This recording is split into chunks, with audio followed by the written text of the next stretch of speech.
Mise à jour de la frontière, deuxième partie, 16 mai 2023.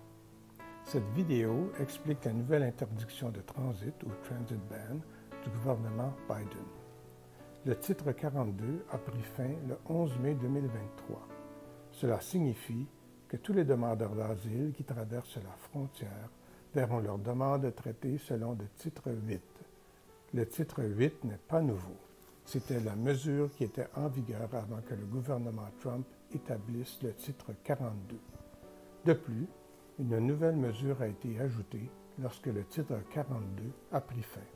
Cette nouvelle mesure se nomme l'interdiction de transit ou transit ban, parfois appelée interdiction d'asile ou asylum ban. L'interdiction de transit vise à limiter l'accessibilité de l'asile aux États-Unis.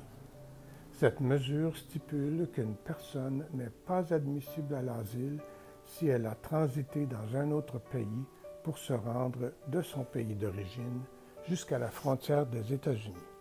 Par exemple, une personne du Guatemala qui atteint la frontière des États-Unis en passant par le Mexique serait considérée inadmissible à l'asile parce qu'elle a voyagé par un autre pays pour atteindre les États-Unis. L'interdiction de transit s'applique à toutes les nationalités, mais ne s'applique pas aux Mexicains parce qu'ils n'ont pas à transiter dans un autre pays pour se rendre aux États-Unis.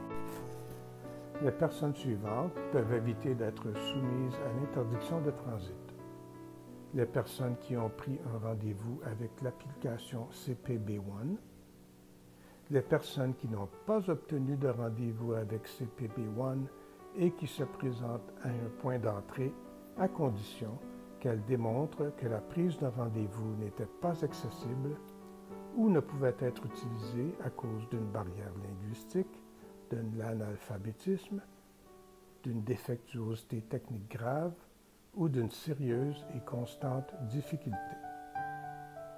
Les personnes ou un membre d'une cellule familiale sans rendez-vous obtenu par CPB-1 qui peut démontrer faire face à des circonstances exceptionnelles de force majeure au moment d'entrer aux États-Unis, telles qu'une urgence médicale sérieuse ou un danger immédiat pour la vie ou pour la sécurité, ou si cet individu est victime de trafic de personnes.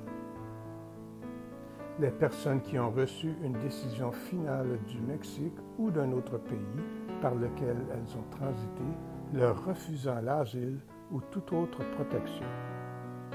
Les enfants mineurs non accompagnés. Les personnes qui ont reçu d'avance une permission pour entrer ou à qui on a accordé une libération conditionnelle. Les citoyens du Mexique. Nous ignorons comment ces exceptions seront entièrement mises en vigueur, mais plusieurs d'entre elles seront difficiles à prouver. Si vous croyez faire partie d'un des groupes décrits précédemment, assurez-vous d'avoir des preuves avec vous, comme des dossiers médicaux ou des rapports d'autorités policières.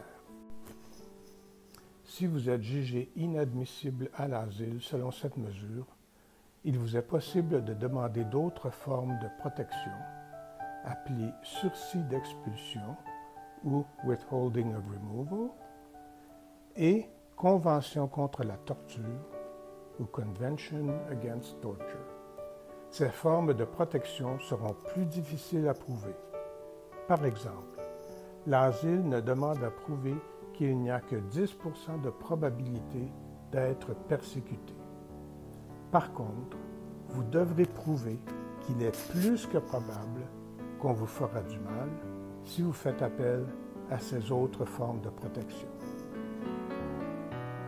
Avec solidarité, à l'autre lado.